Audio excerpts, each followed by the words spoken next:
Walaupun pandemi COVID-19 di Banjarmasin sudah jauh mengalami penurunan, namun Masjid Al-Amin Banjarmasin untuk kultum di Jeddah Tarawih tahun ini ditiadakan karena mengantisipasi lajunya penyebaran COVID-19.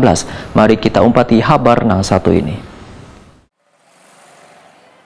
Walaupun pandemi COVID-19 di Banjarmasin sudah jauh mengalami penurunan, namun masih ada beberapa masjid yang kadang menggelar kultum di Jeddah Tarawih di bulan Ramadan 1443 Hijriah. Salah satunya Masjid Al-Amin di Jalan Kelayan Adalam, Banjarmasin. Ketua Tamir Masjid Al-Amin Banjarmasin Paharul Raji, Wetakuni Primatipi usai sholat Tarawih malam ke-16 Ramadan 1443 Hijriah atau malam Minggu 16 April 2022 memadahkan kultum di Jeddah Tarawih untuk tahun ini ditiadakan karena mengantisipasi lajunya penyebaran COVID-19.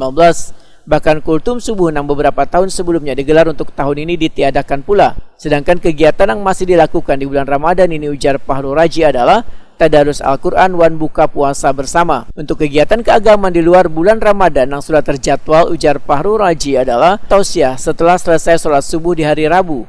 Itu pun hanya seminggu sekali. Paharul Raji berharap COVID-19 akan kereda lagi sehingga aktivitas berbagai kegiatan keagamaan di Masjid Al-Amin ini bisa kembali dilaksanakan.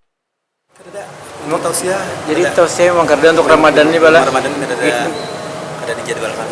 Untuk kegiatan lainnya apa, Pak? Kita paling ya mengaji biasa aja. Iya. Buka puasa bersama. Buka bersama. Itu aja gitu kita. Ada. Cuman itu. Pak, untuk tahun akan datang mungkin kayak apa, Pak? Kita melihat kondisi, mungkin setelah tahun ini kita upayakan untuk ada tausiah lagi. Biasanya kita terjadwal setiap subuh Rabu. Subuh Rabu, Bala? Subuh Rabu. Oh, di luar Ramadan? Di luar Ramadan subuh Rabu. Oh, iya.